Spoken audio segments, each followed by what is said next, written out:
श्रीमहामृत्युञ्जय स्तोत्रम् रुद्रं पशुपतिं स्थाणुं नीलकण्ठमुमापतिं नमामि शिरसा देवं किं नो मृत्युः करिष्यति। नीलकण्ठं कालमूर्तिं कालज्ञं कालनाशनं नमामि शिरसा देवं किं नो मृत्युः करिष्यति। नीलकण्ठं विरूपाक्षं निर्मलं निलयप्रदं नमामि शिरसा देवं किं नो मृत्युः करिष्यति। वामदेवं महादेवं लोकनाथं जगद्गुरुं नमामि शिरसा देवं किं नो मृत्युः करिष्यति। देवदेवं जगन्नाथं देवेशं वृषभध्वजं नमामि शिरसा देवं किं नो मृत्युः करिष्यति। गंगाधरं महादेवं सर्वाभरणभूषितं नमामि शिरसा देवं किं नो मृत्युः करिष्यति। त्र्यक्षं चतुर्भुजं शान्तं जटामुकुटधारिणं नमामि शिरसा देवं किं नो मृत्युः करिष्यति। भस्मोद्धूलितसर्वाङ्गं नागाभरणभूषितं नमामि शिरसा देवं किं नो मृत्युः करिष्यति। अनन्तमव्ययं शान्तम् अक्षमालाधरं हरं नमामि शिरसा देवं किं नो मृत्युः करिष्यति। आनन्दं परमं नित्यं कैवल्यपददायिनं नमामि शिरसा देवं किं नो मृत्युः करिष्यति।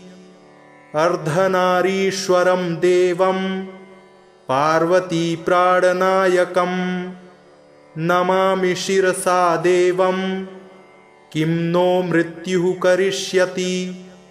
प्रलयस्थितिकर्तार मादिकर्तारमीश्वरं नमामि शिरसा देवं किं नो मृत्युः करिष्यति। व्योमकेशं विरूपाक्षं चन्द्रार्धकृतशेखरं नमामि शिरसा देवं किं नो मृत्युः करिष्यति। गंगाधरं शशिधरं शङ्करं शूलपाणिनं नमामि शिरसा देवं किं नो मृत्युः करिष्यति। अनाथः परमानन्दं कैवल्यः पदगामिनं नमामि शिरसा देवं किं नो मृत्युः करिष्यति। स्वर्गापवर्गदातारं सृष्टिस्थित्यन्तकारिणं नमामि शिरसा देवं किं नो मृत्युः करिष्यति। कल्पायुर्देहि मे पुण्यं यावदायुररोगतां नमामि शिरसा देवं किं नो मृत्युः करिष्यति। शिवेशानां महादेवं वामदेवं सदाशिवं नमामि शिरसा देवं किं नो मृत्युः करिष्यति। उत्पत्तिस्थितिसंहार कर्तारमीश्वरं गुरुं नमामि शिरसा देवं किं नो मृत्युः करिष्यति। मार्कण्डेयकृतं स्तोत्रं यः पठेच्छिवसन्निधौ तस्य मृत्युभयं नास्ति नाग्निचौरभयं क्वचित्। शतावर्तं प्रकर्तव्यं संकटे कष्टनाशनं शुचिर्भूत्वा पठेत् स्तोत्रं सर्वसिद्धिप्रदायकं।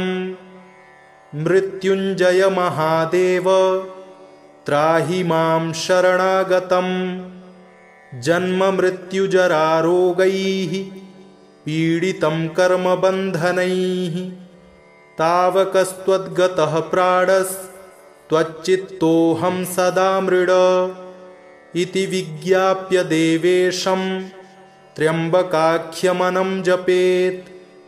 नमः शिवाय साम्बाय हरये परमात्मने प्रणतक्लेशनाशाय योगिनां पतये नमः। रुद्रं पशुपतिं स्थाणुं नीलकण्ठमुमापतिं नमामि शिरसा देवं किं नो मृत्युः करिष्यति। नीलकण्ठं कालमूर्तिं कालज्ञं कालनाशनं नमामि शिरसा देवं किं नो मृत्युः करिष्यति। नीलकण्ठं विरूपाक्षं निर्मलं निलयप्रदं नमामि शिरसा देवं किं नो मृत्युः करिष्यति। वामदेवं महादेवं लोकनाथं जगद्गुरुं नमामि शिरसा देवं किं नो मृत्युः करिष्यति। देवदेवं जगन्नाथं देवेशं वृषभध्वजं नमामि शिरसा देवं किं नो मृत्युः करिष्यति। गंगाधरं महादेवं सर्वाभरणभूषितं नमामि शिरसा देवं किं नो मृत्युः करिष्यति। त्र्यक्षं चतुर्भुजं शान्तं जटामुकुटधारिणं नमामि शिरसा देवं किं नो मृत्युः करिष्यति। भस्मोद्धूलितसर्वाङ्गं नागाभरणभूषितं नमामि शिरसा देवं किं नो मृत्युः करिष्यति। अनन्तमव्ययं शान्तम् अक्षमालाधरं हरं नमामि शिरसा देवं किं नो मृत्युः करिष्यति। आनन्दं परमं नित्यं कैवल्यपददायिनं नमामि शिरसा देवं किं नो मृत्युः करिष्यति। अर्धनारीश्वरं देवं पार्वतीप्राणनायकं नमामि शिरसा देवं किं नो मृत्युः करिष्यति। प्रलयस्थितिकर्तार मादिकर्तारमीश्वरं नमामि शिरसा देवं किं नो मृत्युः करिष्यति। व्योमकेशं विरूपाक्षं चन्द्रार्धकृतशेखरं नमामि शिरसा देवं किं नो मृत्युः करिष्यति। गंगाधरं शशिधरं शङ्करं शूलपाणिनं नमामि शिरसा देवं किं नो मृत्युः करिष्यति। अनाथः परमानन्दं कैवल्यः पदगामिनं नमामि शिरसा देवं किं नो मृत्युः करिष्यति। स्वर्गापवर्गदातारं सृष्टिस्थित्यन्तकारिणं नमामि शिरसा देवं किं नो मृत्युः करिष्यति। कल्पायुर्देहि मे पुण्यं यावदायुररोगतां नमामि शिरसा देवं किं नो मृत्युः करिष्यति। शिवेशानां महादेवं वामदेवं सदाशिवं नमामि शिरसा देवं किं नो मृत्युः करिष्यति। उत्पत्तिस्थितिसंहार कर्तारमीश्वरं गुरुं नमामि शिरसा देवं किं नो मृत्युः करिष्यति। मार्कण्डेयकृतं स्तोत्रं यः पठेच्छिवसन्निधौ तस्य मृत्युभयं नास्ति नाग्निचौरभयं क्वचित्। शतावर्तं प्रकर्तव्यं सङ्कटे कष्टनाशनं शुचिर्भूत्वा पठेत् स्तोत्रं सर्वसिद्धिप्रदायकम्। मृत्युञ्जय महादेव त्राहि मां शरणागतं जन्ममृत्युजरारोगैः पीडितं कर्मबन्धनैः। तावकस्त्वद्गतः प्राणस्त्वच्चित्तोऽहं सदा मृड इति विज्ञाप्य देवेशं त्र्यम्बकाख्यमनं जपेत्।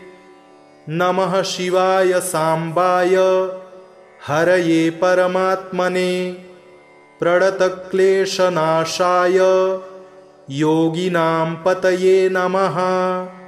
रुद्रं पशुपतिं स्थाणुं नीलकण्ठमुमापतिं नमामि शिरसा देवं किं नो मृत्युः करिष्यति। नीलकण्ठं कालमूर्तिं कालज्ञं कालनाशनं नमामि शिरसा देवं किं नो मृत्युः करिष्यति। नीलकण्ठं विरूपाक्षं निर्मलं निलयप्रदं नमामि शिरसा देवं किं नो मृत्युः करिष्यति। वामदेवं महादेवं लोकनाथं जगद्गुरुं नमामि शिरसा देवं किं नो मृत्युः करिष्यति। देवदेवं जगन्नाथं देवेशं वृषभध्वजं नमामि शिरसा देवं किं नो मृत्युः करिष्यति। गंगाधरं महादेवं सर्वाभरणभूषितं नमामि शिरसा देवं किं नो मृत्युः करिष्यति। त्र्यक्षं चतुर्भुजं शान्तं जटामुकुटधारिणं नमामि शिरसा देवं किं नो मृत्युः करिष्यति। भस्मोद्धूलितसर्वाङ्गं नागाभरणभूषितं नमामि शिरसा देवं किं नो मृत्युः करिष्यति। अनन्तमव्ययं शान्तं अक्षमालाधरं हरं नमामि शिरसा देवं किं नो मृत्युः करिष्यति। आनन्दं परमं नित्यं कैवल्यपददायिनं नमामि शिरसा देवं किं नो मृत्युः करिष्यति। अर्धनारीश्वरं देवं पार्वतीप्राणनायकं नमामि शिरसा देवं किं नो मृत्युः करिष्यति। प्रलयस्थितिकर्तार मादिकर्तारमीश्वरं नमामि शिरसा देवं किं नो मृत्युः करिष्यति। व्योमकेशं विरूपाक्षं चन्द्रार्धकृतशेखरं नमामि शिरसा देवं किं नो मृत्युः करिष्यति। गंगाधरं शशिधरं शङ्करं शूलपाणिनं नमामि शिरसा देवं किं नो मृत्युः करिष्यति। अनाथः परमानन्दं कैवल्यः पदगामिनं नमामि शिरसा देवं किं नो मृत्युः करिष्यति। स्वर्गापवर्गदातारं सृष्टिस्थित्यन्तकारिणं नमामि शिरसा देवं किं नो मृत्युः करिष्यति। कल्पायुर्देहि मे पुण्यं यावदायुररोगतां नमामि शिरसा देवं किं नो मृत्युः करिष्यति शिवेशानां महादेवं वामदेवं सदाशिवं नमामि शिरसा देवं किं नो मृत्युः करिष्यति उत्पत्तिस्थितिसंहार कर्तारमीश्वरं गुरुं नमामि शिरसा देवं किं नो मृत्युः करिष्यति मार्कण्डेयकृतं स्तोत्रं यः पठेच्छिवसन्निधौ तस्य मृत्युभयं नास्ति नाग्निचौरभयं क्वचित् शतावर्तं प्रकर्तव्यं संकटे कष्टनाशनं शुचिर्भूत्वा पठेत् स्तोत्रं सर्वसिद्धिप्रदायकं मृत्युञ्जय महादेव त्राहि मां शरणागतं जन्ममृत्युजरारोगैः पीडितं कर्मबन्धनैः तावकस्त्वद्गतः प्राणस्त्वच्चित्तोऽहं सदा मृड इति विज्ञाप्य देवेशं त्र्यम्बकाख्यमनं जपेत् नमः शिवाय सांबाय हरये परमात्मने प्रणतक्लेशनाशाय योगिनां पतये नमः रुद्रं पशुपतिं स्थाणुं नीलकण्ठमुमापतिं नमामि शिरसा देवं किं नो मृत्युः करिष्यति नीलकण्ठं कालमूर्तिं कालज्ञं कालनाशनं नमामि शिरसा देवं किं नो मृत्युः करिष्यति नीलकण्ठं विरूपाक्षं निर्मलं निलयप्रदं नमामि शिरसा देवं किं नो मृत्युः करिष्यति वामदेवं महादेवं लोकनाथं जगद्गुरुं नमामि शिरसा देवं किं नो मृत्युः करिष्यति देवदेवं जगन्नाथं देवेशं वृषभध्वजं नमामि शिरसा देवं किं नो मृत्युः करिष्यति गंगाधरं महादेवं सर्वाभरणभूषितं नमामि शिरसा देवं किं नो मृत्युः करिष्यति त्र्यक्षं चतुर्भुजं शान्तं जटामुकुटधारिणं नमामि शिरसा देवं किं नो मृत्युः करिष्यति भस्मोद्धूलितसर्वाङ्गं नागाभरणभूषितं नमामि शिरसा देवं किं नो मृत्युः करिष्यति अनन्तमव्ययं शान्तम् अक्षमालाधरं हरं नमामि शिरसा देवं किं नो मृत्युः करिष्यति आनन्दं परमं नित्यं कैवल्यपददायिनं नमामि शिरसा देवं किं नो मृत्युः करिष्यति अर्धनारीश्वरं देवं पार्वतीप्राणनायकं नमामि शिरसा देवं किं नो मृत्युः करिष्यति प्रलयस्थितिकर्तार मादिकर्तारमीश्वरं नमामि शिरसा देवं किं नो मृत्युः करिष्यति व्योमकेशं विरूपाक्षं चन्द्रार्धकृतशेखरं नमामि शिरसा देवं किं नो मृत्युः करिष्यति गंगाधरं शशिधरं शङ्करं शूलपाणिनं नमामि शिरसा देवं किं नो मृत्युः करिष्यति अनाथः परमानन्दं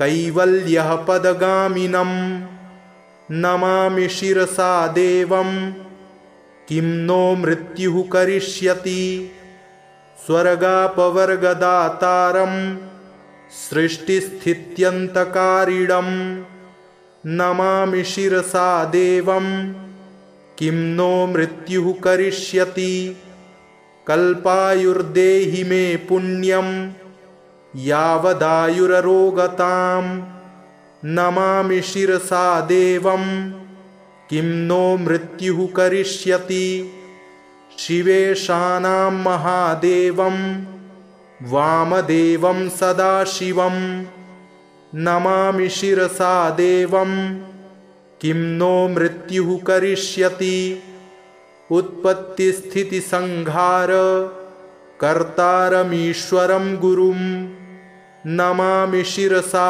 देवं किं नो मृत्युः करिष्यति मार्कण्डेयकृतं स्तोत्रं यः पठेच्छिवसन्निधौ तस्य मृत्युभयं नास्ति नाग्निचौरभयं क्वचित् शतावर्तं प्रकर्तव्यं संकटे कष्टनाशनं शुचिर्भूत्वा पठेत् स्तोत्रं सर्वसिद्धिप्रदायकं मृत्युञ्जय महादेव त्राहि मां शरणागतं जन्ममृत्युजरारोगैः पीडितं कर्मबन्धनैः तावकस्त्वद्गतः प्राणस्त्वच्चित्तोऽहं सदा मृड इति विज्ञाप्य देवेशं त्र्यम्बकाख्यमनं जपेत्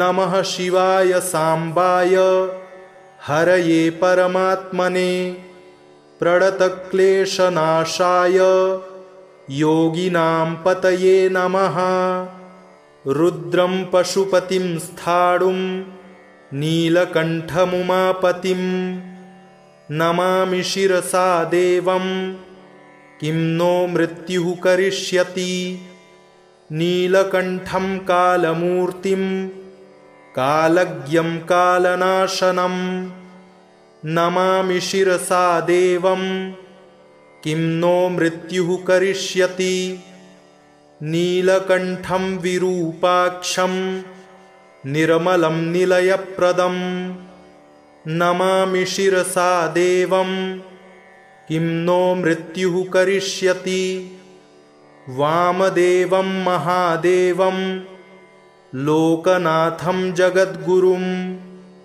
नमामि शिरसा देवं किं नो मृत्युः करिष्यति देवदेवं जगन्नाथं देवेशं वृषभध्वजं नमामि शिरसा देवं किं नो मृत्युः करिष्यति गंगाधरं महादेवं सर्वाभरणभूषितं नमामि शिरसा देवं किं नो मृत्युः करिष्यति त्र्यक्षं चतुर्भुजं शान्तं जटामुकुटधारिणं नमामि शिरसा देवं किं नो मृत्युः करिष्यति भस्मोद्धूलितसर्वाङ्गं नागाभरणभूषितं नमामि शिरसा देवं किं नो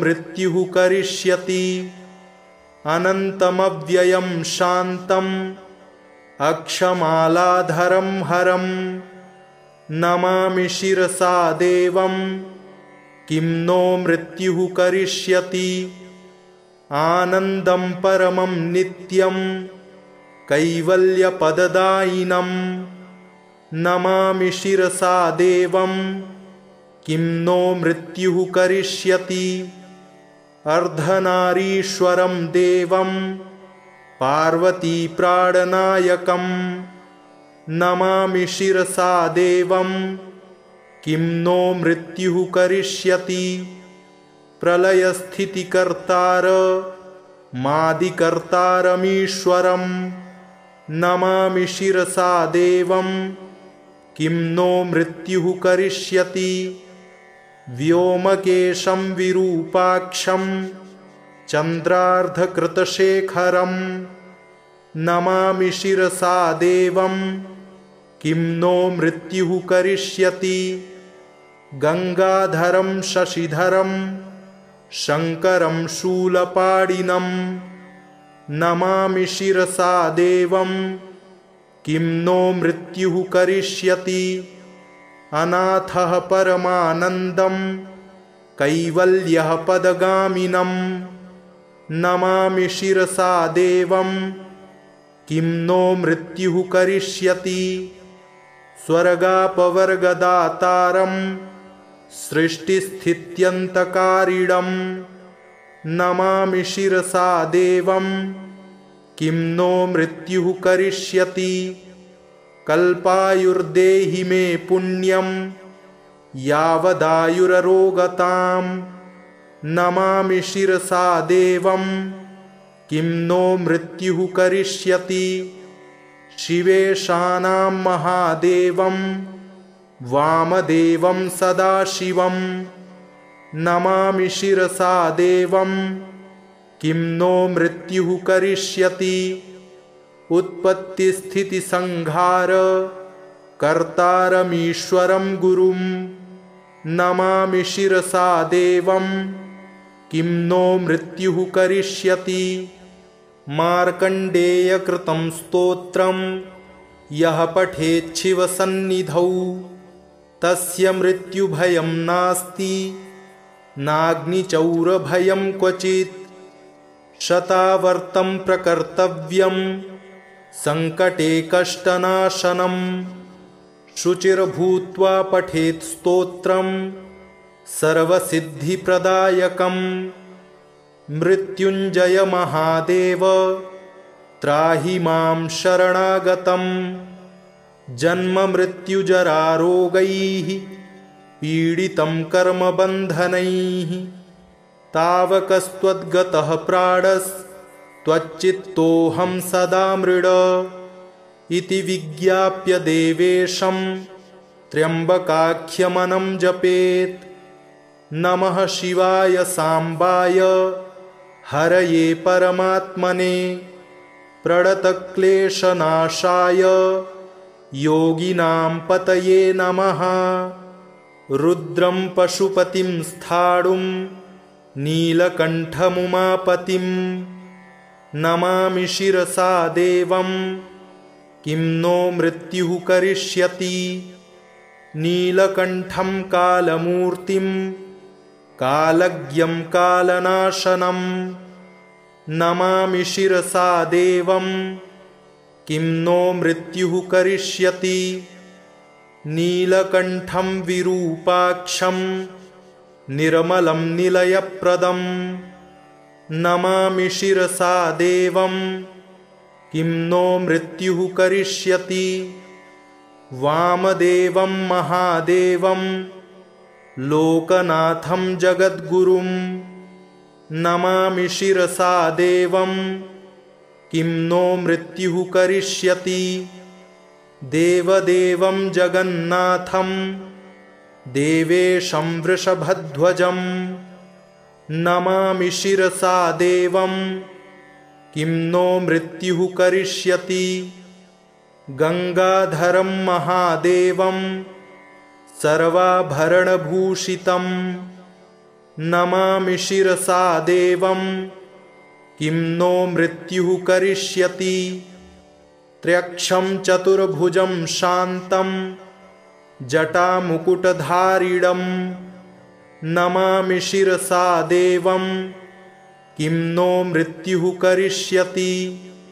भस्मोद्धूलितसर्वाङ्गं नागाभरणभूषितं नमामि शिरसा देवं किं नो मृत्युः करिष्यति। अनन्तमव्ययं शान्तं अक्षमालाधरं हरं नमामि शिरसा देवं किं नो मृत्युः करिष्यति। आनन्दं परमं नित्यं कैवल्यपददायिनं नमामि शिरसा देवं किं नो मृत्युः करिष्यति।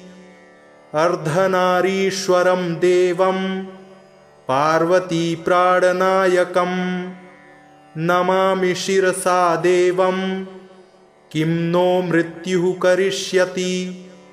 प्रलयस्थितिकर्तार मादिकर्तारमीश्वरं नमामि शिरसा देवं किं नो मृत्युः करिष्यति। व्योमकेशं विरूपाक्षं चन्द्रार्धकृतशेखरं नमामि शिरसा देवं किं नो मृत्युः करिष्यति।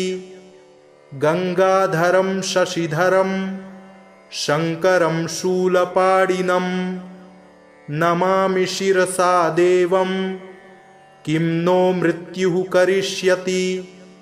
अनाथः परमानन्दं कैवल्यः पदगामिनं नमामि शिरसा देवं किं नो मृत्युः करिष्यति। स्वर्गापवर्गदातारं सृष्टिस्थित्यन्तकारिणं नमामि शिरसा देवं किं नो मृत्युः करिष्यति। कल्पायुर्देहि मे पुण्यं यावदायुररोगतां नमामि शिरसा देवं किं नो मृत्युः करिष्यति। शिवेशानां महादेवं वामदेवं सदाशिवं नमामि शिरसा देवं किं नो मृत्युः करिष्यति। उत्पत्तिस्थितिसंहार कर्तारमीश्वरं गुरुं नमामि शिरसा देवं किं नो मृत्युः करिष्यति। मार्कण्डेयकृतं स्तोत्रं यः पठेच्छिवसन्निधौ तस्य मृत्युभयं नास्ति नाग्निचौरभयं क्वचित्।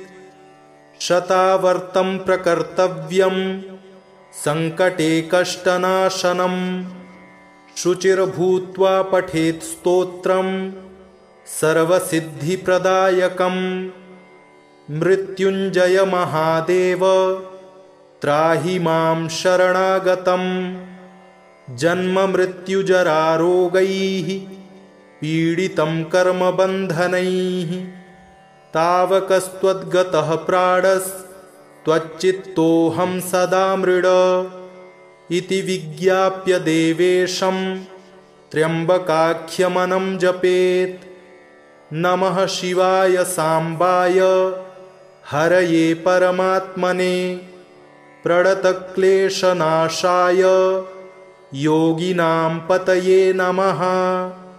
रुद्रं पशुपतिं स्थाणुं नीलकण्ठमुमापतिं नमामि शिरसा देवं किं नो मृत्युः करिष्यति।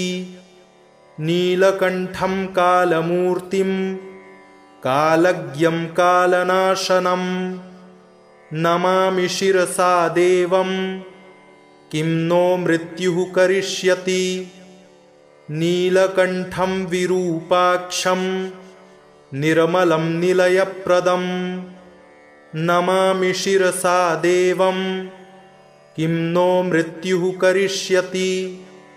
वामदेवं महादेवं लोकनाथं जगद्गुरुं नमामि शिरसा देवं किं नो मृत्युः करिष्यति। देवदेवं जगन्नाथं देवेशं वृषभध्वजं नमामि शिरसा देवं किं नो मृत्युः करिष्यति। गंगाधरं महादेवं सर्वाभरणभूषितं नमामि शिरसा देवं किं नो मृत्युः करिष्यति। त्र्यक्षं चतुर्भुजं शान्तं जटामुकुटधारिणं नमामि शिरसा देवं किं नो मृत्युः करिष्यति। भस्मोद्धूलितसर्वाङ्गं नागाभरणभूषितं नमामि शिरसा देवं किं नो मृत्युः करिष्यति। अनन्तमव्ययं शान्तम् अक्षमालाधरं हरं नमामि शिरसा देवं किं नो मृत्युः करिष्यति। आनन्दं परमं नित्यं कैवल्यपददायिनं नमामि शिरसा देवं किं नो मृत्युः करिष्यति। अर्धनारीश्वरं देवं पार्वतीप्राणनायकं नमामि शिरसा देवं किं नो मृत्युः करिष्यति। प्रलयस्थितिकर्तार मादिकर्तारमीश्वरं नमामि शिरसा देवं किं नो मृत्युः करिष्यति। व्योमकेशं विरूपाक्षं चन्द्रार्धकृतशेखरं नमामि शिरसा देवं किं नो मृत्युः करिष्यति। गंगाधरं शशिधरं शंकरं शूलपाणिनं नमामि शिरसा देवं किं नो मृत्युः करिष्यति। अनाथः परमानन्दं कैवल्यः पदगामिनं नमामि शिरसा देवं किं नो मृत्युः करिष्यति। स्वर्गापवर्गदातारं सृष्टिस्थित्यन्तकारिणं नमामि शिरसा देवं किं नो मृत्युः करिष्यति। कल्पायुर्देहि मे पुण्यं यावदायुररोगतां नमामि शिरसा देवं किं नो मृत्युः करिष्यति। शिवेशानां महादेवं वामदेवं सदाशिवं नमामि शिरसा देवं किं नो मृत्युः करिष्यति। उत्पत्तिस्थितिसंहार कर्तारमीश्वरं गुरुं नमामि शिरसा देवं किं नो मृत्युः करिष्यति। मार्कण्डेयकृतं स्तोत्रं यः पठेच्छिवसन्निधौ तस्य मृत्युभयं नास्ति नाग्निचौरभयं क्वचित्। शतावर्तं प्रकर्तव्यं संकटे कष्टनाशनं शुचिर्भूत्वा पठेत् स्तोत्रं सर्वसिद्धिप्रदायकं। मृत्युञ्जय महादेव त्राहि मां शरणागतं जन्ममृत्युजरारोगैः पीडितं कर्मबन्धनैः। तावकस्त्वद्गतः प्राणस्त्वच्चित्तोऽहं सदा मृड इति विज्ञाप्य देवेशं त्र्यम्बकाख्यमनं जपेत्। नमः शिवाय सांबाय हरये परमात्मने प्रणतक्लेशनाशाय योगिनां पतये नमः। रुद्रं पशुपतिं स्थाणुं नीलकण्ठमुमापतिं नमामि शिरसा देवं किं नो मृत्युः करिष्यति। नीलकण्ठं कालमूर्तिं कालज्ञं कालनाशनं नमामि शिरसा देवं किं नो मृत्युः करिष्यति। नीलकण्ठं विरूपाक्षं निर्मलं निलयप्रदं नमामि शिरसा देवं किं नो मृत्युः करिष्यति। वामदेवं महादेवं लोकनाथं जगद्गुरुं नमामि शिरसा देवं किं नो मृत्युः करिष्यति। देवदेवं जगन्नाथं देवेशं वृषभध्वजं नमामि शिरसा देवं किं नो मृत्युः करिष्यति।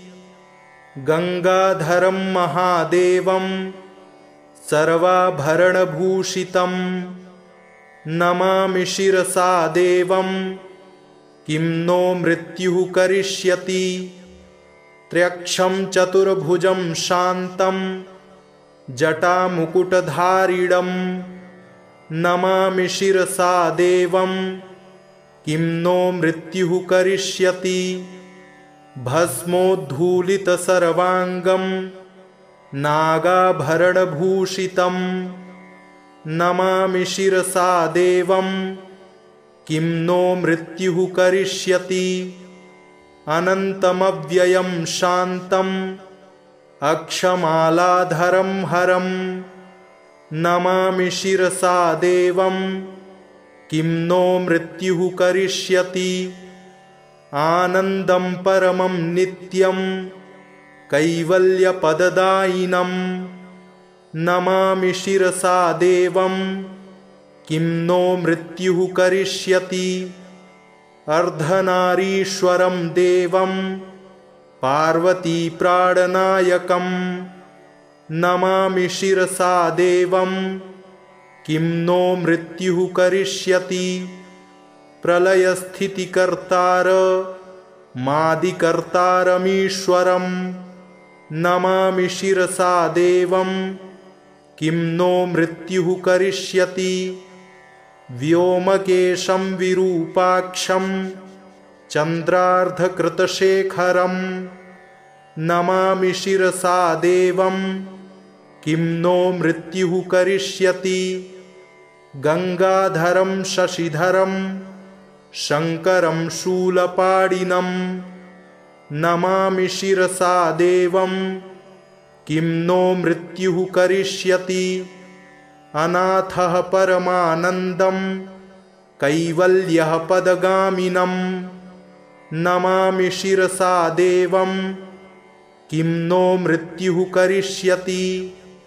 स्वर्गापवर्गदातारं सृष्टिस्थित्यन्तकारिणं नमामि शिरसा देवं किं नो मृत्युः करिष्यति कल्पायुर्देहि मे पुण्यं यावदायुररोगतां नमामि शिरसा देवं किं नो मृत्युः करिष्यति शिवेशानां महादेवं वामदेवं सदाशिवं नमामि शिरसा देवं किं नो मृत्युः करिष्यति उत्पत्तिस्थितिसंहार कर्तारमीश्वरं गुरुं नमामि शिरसा देवं किं नो मृत्युः करिष्यति मार्कण्डेयकृतं स्तोत्रं यः पठेच्छिवसन्निधौ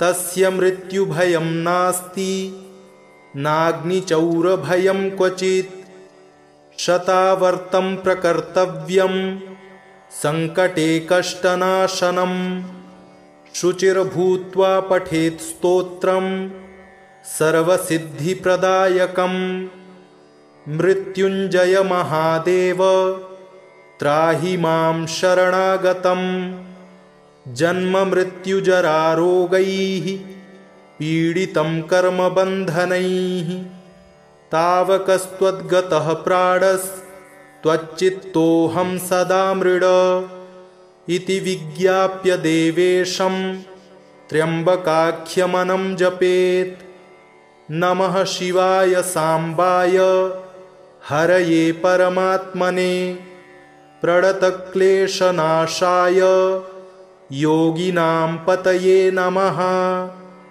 रुद्रं पशुपतिं स्थाणुं नीलकण्ठमुमापतिं नमामि शिरसा देवं किं नो मृत्युः करिष्यति नीलकण्ठं कालमूर्तिं कालज्ञं कालनाशनं नमामि शिरसा देवं किं नो मृत्युः करिष्यति नीलकण्ठं विरूपाक्षं निर्मलं निलयप्रदं नमामि शिरसा देवं किं नो मृत्युः करिष्यति वामदेवं महादेवं लोकनाथं जगद्गुरुं नमामि शिरसा देवं किं नो मृत्युः करिष्यति।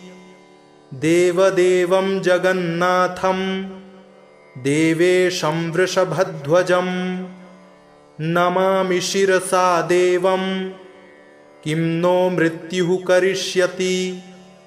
गंगाधरं महादेवं सर्वाभरणभूषितं नमामि शिरसा देवं किं नो मृत्युः करिष्यति। त्र्यक्षं चतुर्भुजं शान्तं जटामुकुटधारिणं नमामि शिरसा देवं किं नो मृत्युः करिष्यति। भस्मोद्धूलितसर्वाङ्गं नागाभरणभूषितं नमामि शिरसा देवं किं नो मृत्युः करिष्यति। अनन्तमव्ययं शान्तम् अक्षमालाधरं हरं नमामि शिरसा देवं किं नो मृत्युः करिष्यति। आनन्दं परमं नित्यं कैवल्यपददायिनं नमामि शिरसा देवं किं नो मृत्युः करिष्यति। अर्धनारीश्वरं देवं पार्वतीप्राणनायकं नमामि शिरसा देवं किं नो मृत्युः करिष्यति। प्रलयस्थितिकर्तार मादिकर्तारमीश्वरं नमामि शिरसा देवं किं नो मृत्युः करिष्यति। व्योमकेशं विरूपाक्षं चन्द्रार्धकृतशेखरं नमामि शिरसा देवं किं नो मृत्युः करिष्यति। गंगाधरं शशिधरं शङ्करं शूलपाणिनं नमामि शिरसा देवं किं नो मृत्युः करिष्यति। अनाथः परमानन्दं कैवल्यः पदगामिनं नमामि शिरसा देवं किं नो मृत्युः करिष्यति। स्वर्गापवर्गदातारं सृष्टिस्थित्यन्तकारिणं नमामि शिरसा देवं किं नो मृत्युः करिष्यति। कल्पायुर्देहि मे पुण्यं यावदायुररोगतां नमामि शिरसा देवं किं नो मृत्युः करिष्यति। शिवेशानां महादेवं वामदेवं सदाशिवं नमामि शिरसा देवं किं नो मृत्युः करिष्यति। उत्पत्तिस्थितिसंहार कर्तारमीश्वरं गुरुं नमामि शिरसा देवं किं नो मृत्युः करिष्यति। मार्कण्डेयकृतं स्तोत्रं यः पठेच्छिवसन्निधौ तस्य मृत्युभयं नास्ति नाग्निचौरभयं क्वचित्। शतावर्तं प्रकर्तव्यं संकटे कष्टनाशनं शुचिर्भूत्वा पठेत् स्तोत्रं सर्वसिद्धिप्रदायकं। मृत्युञ्जय महादेव त्राहि मां शरणागतं। जन्ममृत्युजरारोगैः पीडितं कर्मबन्धनैः तावकस्त्वद्गतः प्राणस्त्वच्चित्तोऽहं सदा मृड इति विज्ञाप्य देवेशं त्र्यम्बकाख्यमनं जपेत्। नमः शिवाय साम्बाय हरये परमात्मने प्रणतक्लेशनाशाय योगिनां पतये नमः। रुद्रं पशुपतिं स्थाणुं नीलकण्ठमुमापतिं नमामि शिरसा देवं किं नो मृत्युः करिष्यति। नीलकण्ठं कालमूर्तिं कालज्ञं कालनाशनं नमामि शिरसा देवं किं नो मृत्युः करिष्यति। नीलकण्ठं विरूपाक्षं निर्मलं निलयप्रदं नमामि शिरसा देवं किं नो मृत्युः करिष्यति।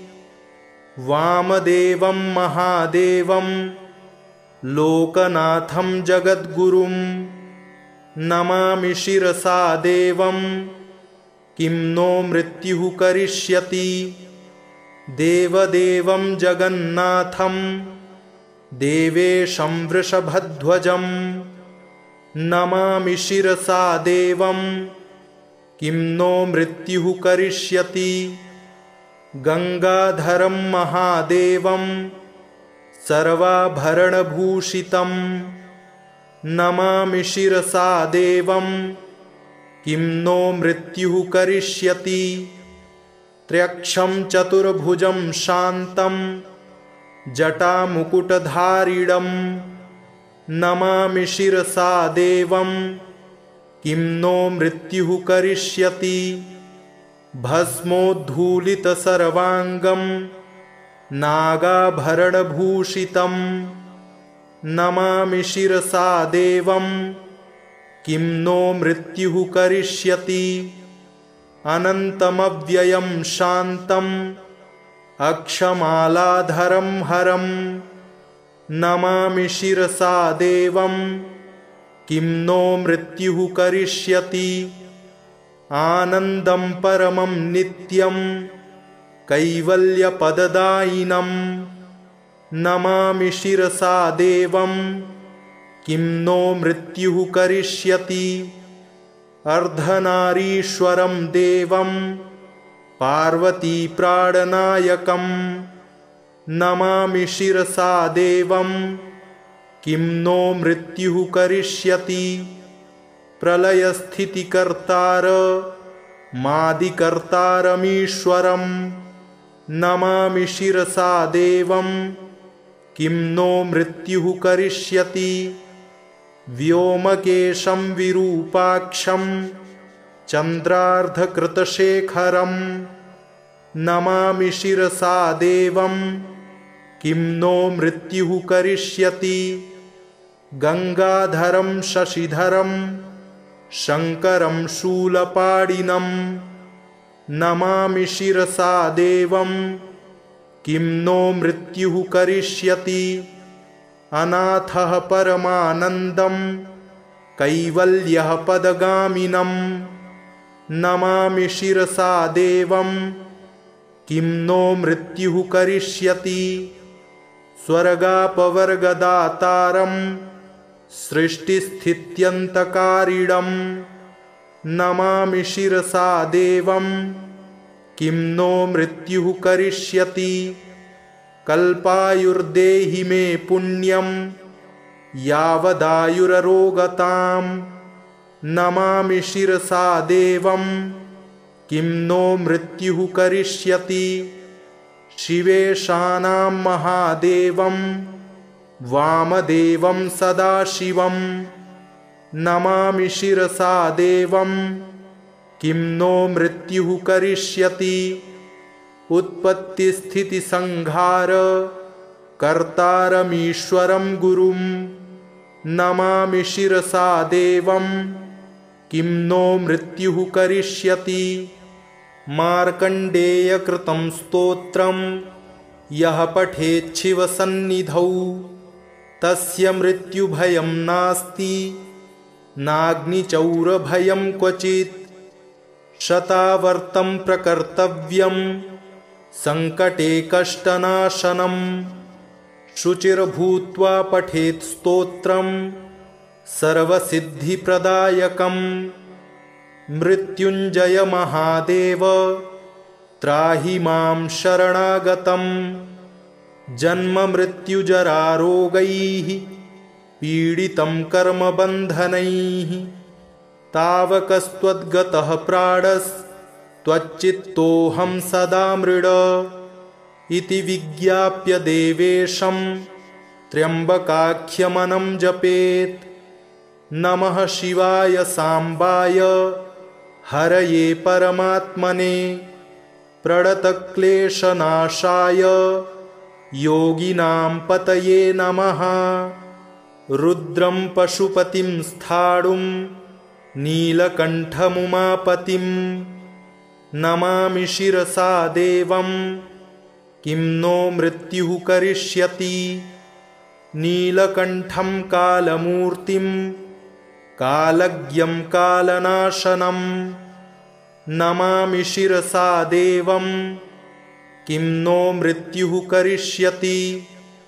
नीलकण्ठं विरूपाक्षं निर्मलं निलयप्रदं नमामि शिरसा देवं किं नो मृत्युः करिष्यति।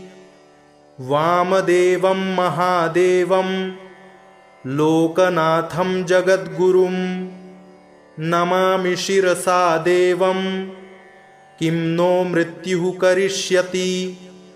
देवदेवं जगन्नाथं देवेशं वृषभध्वजं नमामि शिरसा देवं किं नो मृत्युः करिष्यति।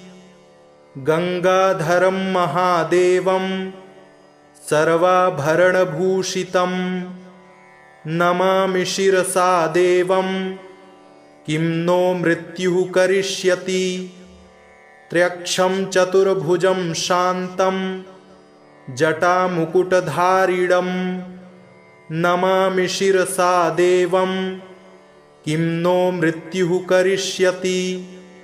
भस्मोद्धूलितसर्वाङ्गं नागाभरणभूषितं नमामि शिरसा देवं किं नो मृत्युः करिष्यति। अनन्तमव्ययं शान्तम् अक्षमालाधरं हरं नमामि शिरसा देवं किं नो मृत्युः करिष्यति। आनन्दं परमं नित्यं कैवल्यपददायिनं नमामि शिरसा देवं किं नो मृत्युः करिष्यति। अर्धनारीश्वरं देवं पार्वतीप्राणनायकं नमामि शिरसा देवं किं नो मृत्युः करिष्यति।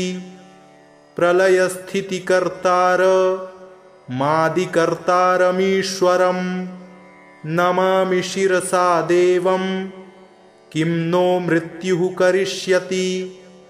व्योमकेशं विरूपाक्षं चन्द्रार्धकृतशेखरं नमामि शिरसा देवं किं नो मृत्युः करिष्यति।